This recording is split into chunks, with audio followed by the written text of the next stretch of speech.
Hi friends, welcome back to Sajana's kitchen. ഇന്ന് ഞാൻ വളരെ ടേസ്റ്റി ആയിട്ട് വളരെ എളുപ്പത്തിൽ തയ്യാറാക്കാൻ പറ്റുന്ന ഒരു കേരള സ്റ്റൈലിലുള്ള ഒരു പയ്യോളി ചിക്കൻ ഫ്രൈ ആണ് ഞാനിന്ന് തയ്യാറാക്കുന്നത്. വളരെ സിമ്പിളാണ്, അതുപോലെ തന്നെ നല്ല ടേസ്റ്റിയാണ്.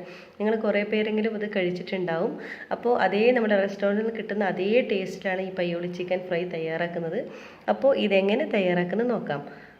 അപ്പോൾ നമുക്ക് നല്ല ടേസ്റ്റി ആയിട്ടുള്ള നമ്മുടെ പയ്യോളി ചിക്കൻ തയ്യാറാക്കാം. അതിനാവശ്യമായിട്ട് നമുക്ക് ഫസ്റ്റ് തന്നെ ചിക്കൻ വേണം. ചിക്കൻ ഞാനിപ്പോൾ ചെറിയ ചെറിയ പീസായിട്ട് കട്ട് ചെയ്തതാണ്. ഇപ്പോൾ ഇതിലേക്ക് ഞാനിപ്പോൾ അതായത് 2 ടേബിൾ സ്പൂൺ കാശ്മീരി മുളക് പൊടി, അതുപോലെ തന്നെ 1 table spoon ginger garlic paste, അതുപോലെ തന്നെ 1 ടേബിൾ സ്പൂൺ വിനാഗിരി, പിന്നെ ഇതൊക്കെ ചേർത്ത് നന്നായിട്ട് നമ്മൾ മസാലയൊക്കെ തേച്ച് പിടിപ്പിച്ചിട്ട് വെക്കണം. ഇതിപ്പോൾ മാക്സിമം ഒരു മണിക്കൂറെങ്കിലും നമ്മൾ ഫ്രിഡ്ജിൽ താഴത്തെ നിലയിൽ മസാലയൊക്കെ പുരട്ടി വെക്കണം. അതായിരിക്കും നല്ല ടേസ്റ്റി, മസാലയൊക്കെ നന്നായിട്ട് പിടിക്കും.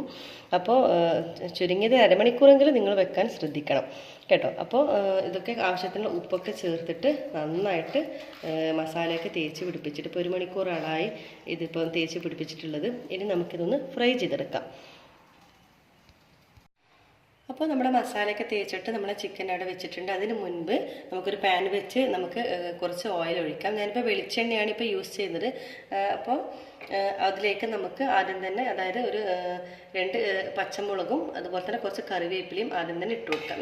നമുക്കൊന്ന് ഫ്രൈ ചെയ്തെടുക്കണം. ഇപ്പോൾ ഞാനിപ്പോൾ ഒന്ന് ഫ്രൈ ചെയ്തെടുത്തിട്ടുണ്ട് നമ്മുടെ കറിവേപ്പിലയും പച്ചമുളക് കീറിയതും. ഇനി അതിലേക്ക് ഒരു 1/2 കപ്പ് തേങ്ങ നമുക്കൊന്ന് റോസ്റ്റ് ചെയ്തെടുക്കണം. അത് ഈ എണ്ണയിലോട്ടേക്ക് നമുക്ക് ആഡ് ചെയ്തെടുക്കാം. അതായത് ഒരു ലൈറ്റ് ബ്രൗൺ കളർ ആകുന്നവരെ ഇതൊന്നും നമുക്കൊന്ന് ഫ്രൈ ചെയ്തെടുക്കണം. ഇതിന് എപ്പോഴും നല്ലത് വെളിച്ചെണ്ണയാണ് കേട്ടോ. നമ്മൾ ഈ പയ്യോളി ചിക്കൻ തയ്യാറാക്കുന്നത് എപ്പോഴും വെളിച്ചെണ്ണയിലാണ് നമ്മൾ തയ്യാറാക്കി. നല്ല ടേസ്റ്റാണ്. നമ്മുടെ റെസ്റ്റോറൻറ്റിലൊക്കെ അവർ വെളിച്ചെണ്ണയിലാണ് തയ്യാറാക്കുന്നത്. അപ്പോൾ വെളിച്ചെണ്ണ ഇഷ്ടമില്ലാത്തവർക്ക് സൺഫ്ലവർ ഓയിൽ അങ്ങനത്തെ ഏത് ഓയിലും യൂസ് ചെയ്യാം. ഞാനിപ്പോൾ തയ്യാറാക്കുന്നത് വെളിച്ചെണ്ണയിലാണ് കേട്ടോ. അപ്പോൾ നമ്മളിതൊന്ന് ഫ്രൈ ചെയ്യുന്നവരെ നമുക്കൊന്ന് വെയിറ്റ് ചെയ്യാം. അപ്പോൾ നമ്മുടെ തേങ്ങ നന്നായിട്ട് ബ്രൗൺ കളറിലോട് ആകുമ്പോഴേക്ക് നമ്മൾ ഫ്രൈ ചെയ്ത് മാറ്റി വെച്ചിട്ടുണ്ട്. അപ്പോൾ ഇതിനി നമുക്ക് 3 മാറ്റി വെക്കാം. നമ്മുടെ കറിവേപ്പിലയും പച്ചമുളകും തേങ്ങ ഫ്രൈ ചെയ്തിടും. ഇനി ഇതേ ഓയിൽ തന്നെ നമ്മൾ അതായത് ഇത് ഫ്രൈ ചെയ്ത ഓയിൽ തന്നെ നമ്മുടെ ഈ ചിക്കൻ പീസസ് ഓരോന്നായിട്ട് ഇട്ടിട്ട് നമുക്കിതൊന്ന് ഫ്രൈ ചെയ്തെടുക്കണം.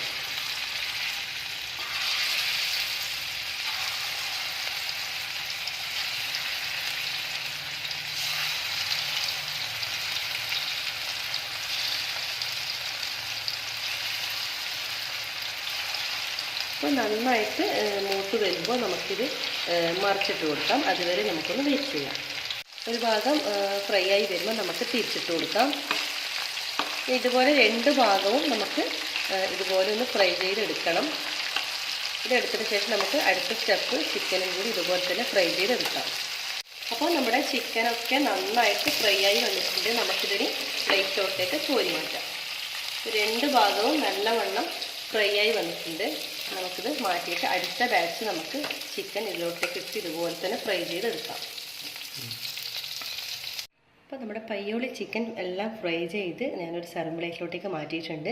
ഇനി ഇതിൻ്റെ മുകളിലോട്ടേക്ക് നമുക്ക് നമ്മുടെ ആദ്യം ഫ്രൈ ചെയ്ത് വെച്ചിട്ടുള്ള നമ്മുടെ കറിവേപ്പില, പച്ചമുളക്, അതുപോലെ തന്നെ നമ്മുടെ തേങ്ങ ബ്രൗൺ കളറായിട്ട് നമ്മൾ ഫ്രൈ ചെയ്തത് എല്ലാം കൂടി നമുക്ക് മിക്സ് ആക്കിയ ശേഷം ഇതിൻ്റെ മുകളിലോട്ടേക്ക് നമുക്ക് ആഡ് ചെയ്ത് കൊടുക്കാം.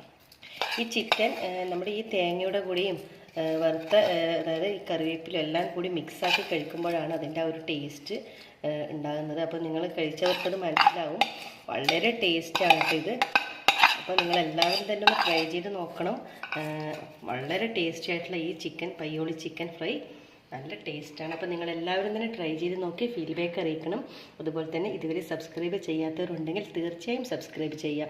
അതുപോലെ തന്നെ ലൈക്ക് ചെയ്യാനും ഷെയർ ചെയ്യാനും മറക്കരുത്. ബെൽ ബട്ടൺ ക്ലിക്ക് ചെയ്താലേ ഞാനിടുന്ന പുതിയ വീഡിയോസിൻ്റെ നോട്ടിഫിക്കേഷൻ നിങ്ങൾക്ക് ലഭിക്കുകയുള്ളൂ. അപ്പോൾ എല്ലാവരും ട്രൈ ചെയ്ത് നോക്കി ഫീഡ്ബാക്ക് അറിയിക്കാൻ മറക്കരുത്. ഓക്കെ, അപ്പം എല്ലാവർക്കും താങ്ക് യു.